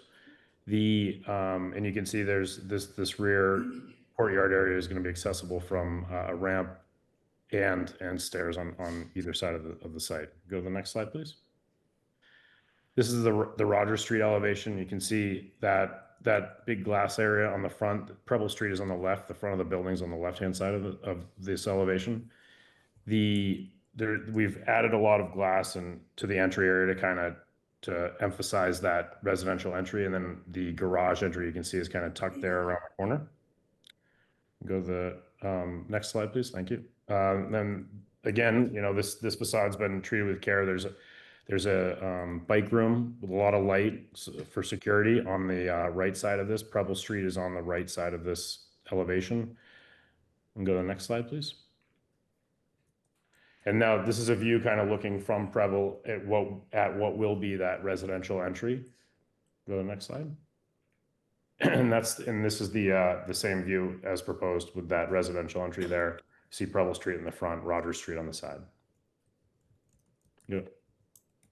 And I can turn it back over to George and Stephen. Great, thank you. Thank you, Nick. To conclude the presentation? Yes, that Great. concludes the presentation. Thank you. Questions or comments from the board? To say a couple things. One, I appreciate you condensing it a little bit to be brief as the hour is getting late. And George, I was negligent in not mentioning you, and I was talking about some other attorneys who I know really try to focus on community support, even on controversial projects. I know that's been something you've been doing very successfully as well. So thank you for that. Thank you. And just very briefly, 5 affordable units. What's the breakdown in bedrooms of those 5? We have 2 one-bedrooms, 2 two-bedrooms. In the entire building, there's 1 3-bedroom unit, and that is an IZ unit. Oh, good. That's good to hear. I appreciate that. Great. Thank you. Great. Additional questions or comments? All right, hearing and seeing none, motion is in order. So moved. Second. Roll call for a vote, Ms. Bennett. Aye. Mr. Shepherd. Aye. Dr. Landsmark. Aye. Mr. O'Malley. Aye. And the chair votes aye, motion passes. Congratulations, good luck. Good night. Yeah. All right, item number 33, request authorization to issue determination waiving further review pursuant to Article 80B's large project review of the zoning code for the notice of project change related to the proposed construction of 144 residential rental units, including 19 IDP units, 101 car parking spaces, 152 bicycle parking spaces, located at 181 through 185 West First Street, 190 and 206 West Second Street, and to enter into an affordable rental housing agreement and restriction and a cooperation agreement, and to take all related actions. Stephen. Good evening, and thank you, Madam Chair, members of the board, Madam Secretary Paul Hemuth, and Director Shen. My name is Stephen Harvey. Again, I'm a project manager, senior project manager at the City of Boston Planning Department, and thank you for your time this evening. The proposal I bring before you today is 181 West First Street, located in South Boston. On September 19th, 2024, we received a Notice of Project Change, NPC, for the 181 West First Street proposal. Originally approved on April 17, 2014, the approved project called for the development of a 97-unit residential building with a 4,000 square foot ground floor retail space and garage parking for 115 vehicles. The new 2024 proposal calls for the construction of a 6-story residential building containing 144 rental units with 19 affordable units. The proposal will also contain 100 parking spaces and 176 bicycle parking spaces. Pursuant to Section 80B-5.3 of the code, I hosted an Impact Advisory Group IAG meeting for the proposal on October 7th, 2024, a public meeting on October 29th, 2024, and a joint IAG public meeting on September 11th, 2025. If approved by the board, this would allow the proponent to construct the proposal after receiving approval from the City of Boston Zoning Board of Appeals and completing the Planning Department's design review process. With that said, I will shortly turn it over to the project's attorney, Joel Hanley, who is representing the 121 West First Street team. However, before that occurs, my planning colleague Ford will present the planning context for the proposal. Once the entire presentation is completed, Joe, Ford, and I will take questions from any and all questions from the board. With that, I'll also like to add that this proposal, we received a support letter from Councilor Flynn's office regarding this proposal, and we thank him for his support. Thank you for your time this evening. Thanks, Stephen. Thank you, Stephen. Good evening, Chair Rojas, Secretary Polimas, members of the board, and Director Shen. My name is Ford Del Vecchio, and I'm the planning reviewer assigned to the project with the right script this time. I was just going to say, I got the right script this time. Yep. Next slide, please. This is the right slide. Thank you. The proposed project at 181 West First Street is located in an evolving area of South Boston, where industrial parcels like the site of the proposed project are being redeveloped into primarily multifamily residential buildings with active ground floor uses. The site has excellent transit connections, located approximately 0.4 miles away from the Broadway Red Line station, which also serves several local bus routes. These transit assets support residential development around the station. The proposed project site is located adjacent to an existing community garden and park, as well as the larger A Street Park approximately 0.2 miles away. Next slide, please. While the proposed project exceeds zoning dimensional maximums, planning and urban design staff work together to refine a building massing that is contextually consistent with the ongoing evolution of West 2nd and West 1st Streets. Staff review also focused on the improvements to the surrounding public realm, including new widened sidewalks, upgraded street intersections for enhanced pedestrian safety, and the protection and addition of additional street trees to create a robust canopy around the site perimeter. Thank you, and I will now turn over to the development team to present in more detail. Awesome, thank you. Thank you, Ford. Thank you, Stephen. Last but not least. Yeah, no, never least. Every project is like awesome. Here we go. Good evening, Madam Chair, members of the board, Secretary Polimas, and Director Shen. Attorney Joe Hanley from McDermott, Quilty, Miller, and Hanley. I have the pleasure and honor of representing the proponent, Peter Zagorianakis, who is a local, well-respected, and experienced developer in South Boston, in this particular part of South Boston. I'm hoping that the process we went through and what I've heard earlier tonight will lift your spirits, because this project, and what you'll see here, was originally approved in 2014, long time ago. And so the notice of project change in Article 80 and the staff with the BPDA and the community really helped to make it a lot better. In 2014, there was no coastal flood resiliency overlay district, and the project at that point was 97 units with no affordable, because it was a zoning compliant project. So we have spent the last year working with the BPDA and the community and the elected officials on how we can make this better, and also utilize this modern planning and new policy updates to really provide something that will transform a site that fails to contribute to a really important part of South Boston. And so our development team, you'll see some of the other consultants that we worked with, also here with Erica Bushman, who is our project architect. And I'll quickly go through a few of the slides here, and then I'll hand it off to her to show you how this all comes together. So next slide, please. So just in some of the metrics here, and I spoke to the 2014 approval. This is a pretty big site. It's a little over an acre, and a large industrial site, which you'll see that has sort of a derelict nuisance building there now and has some soil contaminations, all of which is a big benefit that we're investing in and converting. And so we are looking to update this with a large project that would have more units, less parking, more sustainability, but I think more importantly, reflects the values of the community and planning principles. And you'll see here the units, the overwhelming number of these units are 2- and 3-bedroom family-sized units. They are full-size units, 144, 19 income-restricted units, again, in the place of none before, 100 vehicle parking spaces and 152 bike parking spaces. Responsive, respectful scale of varying heights and massing, taking advantage of the change in grade, but also respecting this transition location between the industrial and the residential.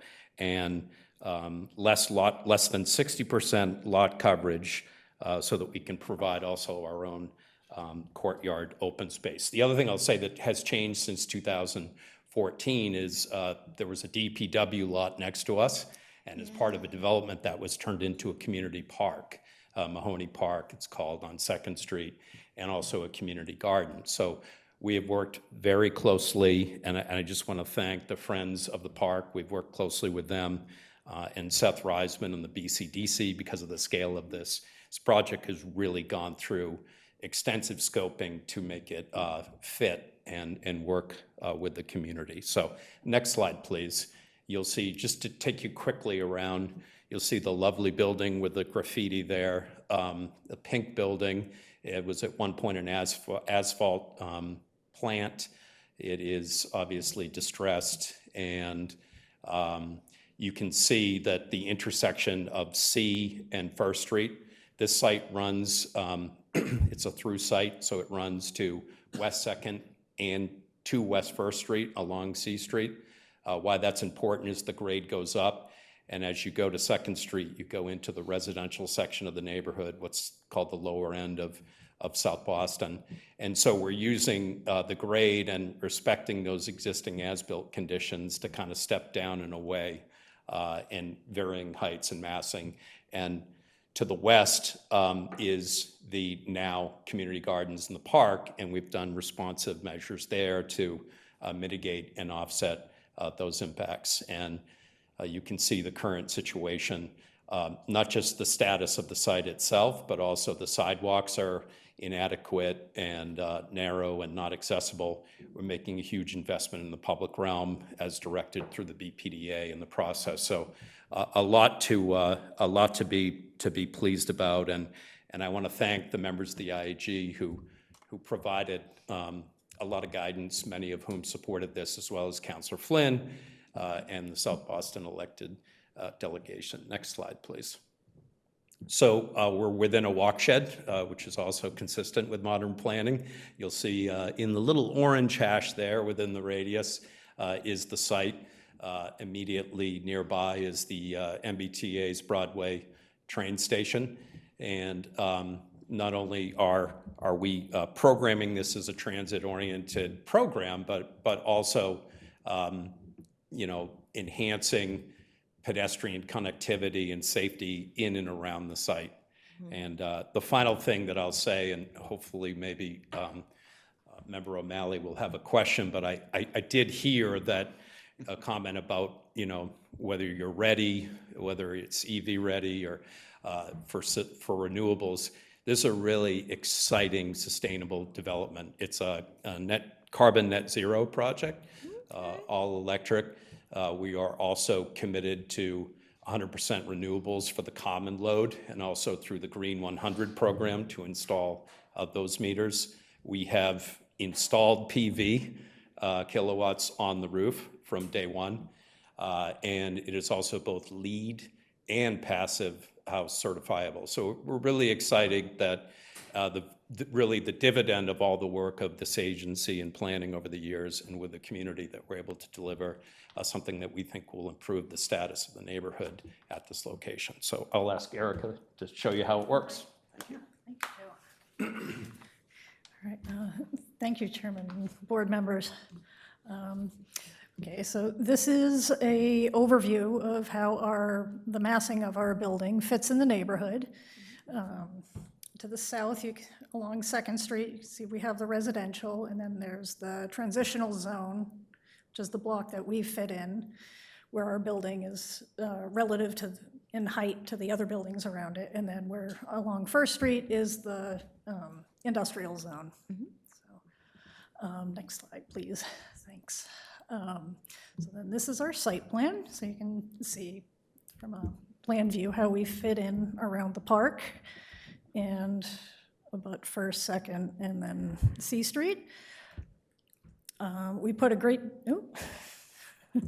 we put a great deal of effort in that west wing abutting the Mahoney Park and making sure we didn't add any additional shading to the park from the first project. And we cut the building back to create that parklet area, so to add more outdoor amenity spaces for our tenants, and then also to open up the side of 186 West Second so that they can still get light into their Units, yeah. thing. So, all right, next slide, please. And then this slide shows the relative heights in the height of our building in relation to the buildings around it. We are keeping in line with the buildings along Second Street and where they align with the buildings on either side of us. The fifth story is stepped pretty far back, so when you're on Second Street, you would not actually see it, so it still looks like a four-story building. And then, which you can see in the top slide with the sight line arrow. And then along in that top elevation along First Street, there is a proposed project across from us that will actually be taller than our project. So, next slide. So this is a view looking into our little parklet, and it gives you an idea as to how private it is from the street, and we've also put attention into making it a little more private from Mahoney Park so that the tenants aren't being, don't feel like they're in a fishbowl. All right. So this is our building from the corner of C and Second Street. And this, and then this is, First and C Street. And then this is looking up First Street, so you're looking past Mahoney Park to our building, and down First. That's it. Okay. That concludes the presentation. Thank you. Great, thank you, thank you. Questions or comments from the board? I think you already answered your your electrical questions. I should have left it on the table, though. No, you just, That's good work, good work. Appreciate it. Very, very, appreciative of the time and the consideration, and I can definitely see, again, the thought, the alignment to what it is we're looking to do in this particular area of the city, but the city in general. It was 2014, so it was before my era of that first, but it's really just missed it. But I appreciate the evolution and how you've moved along with the progress, right, and the city and all the work that we've done and the plans in the area and the vision. So again, just appreciative of the consideration. I see it. So with that, a motion is in order. So moved. Second. Roll call for a vote. Ms. Bennett? Aye. Mr. Shepherd? Aye. Dr. Landsmark? Aye. Mr. O'Malley? Aye. And the chair votes aye. Motion passes. Congratulations. Good luck. Thank you. Thank you. Item number 34, contractual payments. I need a motion to pay our bills. I move that we pay our bills. I second that movement. All right, let's see. Roll call for a vote. Ms. Bennett? Aye. Mr. Shepherd? Aye. Dr. Landsmark? Aye. Mr. O'Malley? Aye. And the chair votes aye. Motion passes. Please pay the bills. And finally, item number 35, director's remark. Director Shen, Chief Shen, the floor is yours. Good evening, members of the board. I'd like to start my report with a summary of the development projects that we approved tonight. There were 5 new development projects, 354 residential units that will be delivered with these projects, of which there are 109 income-restricted units, highlighted by the 78 affordable senior units in the Hebrew Senior Life Project. This represents a monetary investment of about $280 million, and it will deliver about 635,000 square feet, of which the majority, 460,000, would be residential. When constructed, these projects will put approximately 570 tradespeople to work and create 290 direct jobs and about the same 290 indirect jobs. Usually, I would say that we celebrate the projects that we approve, but there is I would say, an unusual occurrence, which is that we had to approve a project that I think uniformly fails to meet our minimum standard of approval. And I want to concur with the sentiment of the board this evening regarding the approval of 990 American Legion Highway project. This project is evidence of the limitation of outdated zoning code, even though it was adopted in 2012. It doesn't take into account all of the components that the needs of their community. And in this particular case, with I would say, a developer that's unwilling to actually work with the community to maximize the benefit of additional density, but also preserving community space, open space that could benefit the larger community, shows the limitation of this kind of outdated zoning. It's also consistent with the work that we and the planning department will be doing, which is to continue to reform our zoning code and maintaining a dynamism that we would approach zoning in the future, where we'll be constantly checking to see where zoning is appropriate to the times. And we will continue that work for years to come. On downtown zoning, clearly this is a piece of work that the department and the agency before it had been working for a number of years. I want to thank the board for adopting this new zoning for our downtown neighborhood, which I see as a really balanced approach to stimulate responsible growth, especially in this particular time. This new zoning will strengthen protections for the downtown historic and cultural assets. It will streamline pathways for adaptive reuse of buildings and enable the essential housing and mixed-use density that downtown very much needs to grow as a vibrant and more inclusive neighborhood. The zoning also prioritizes the ability to build new housing and mixed-use development in response to the ongoing housing shortage, enabling increased density at the center of Boston's transit network, where it can be best supported. With these updates, we're able to eliminate outdated land use restrictions to encourage new and diverse businesses like coffee houses, bakeries, fitness facilities, and entertainment uses to fill empty storefronts and help drive foot traffic that the downtown desperately needs. I want to especially congratulate our staff who have worked so hard on this initiative for the last 6 years. This effort is a great example of the patience, persistence, and professionalism of our staff, led ably by Kathleen Onifer and also Andrew Namias. This has allowed us, the staff has allowed the work to create new zoning that would adapt the downtown to the current moment that we're in post-pandemic. I also want to thank the community for all of the input here. It was actually a level of unprecedented engagement, even though I know many people are dissatisfied. But in my many years of association with planning in the city, this is a very high level of engagement, and there were many, many adjustments made. And actually, I would say that many of the input actually helped to make the proposed more balanced in the end.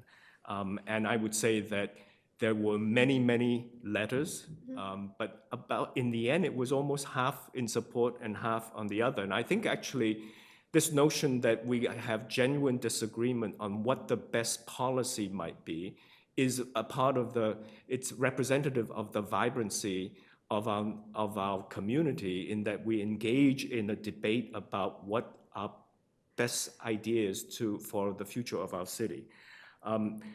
This zoning update will now need to be approved by the Zoning Commission, and we look forward to a public hearing next month in front of the Zoning Commission for its adoption.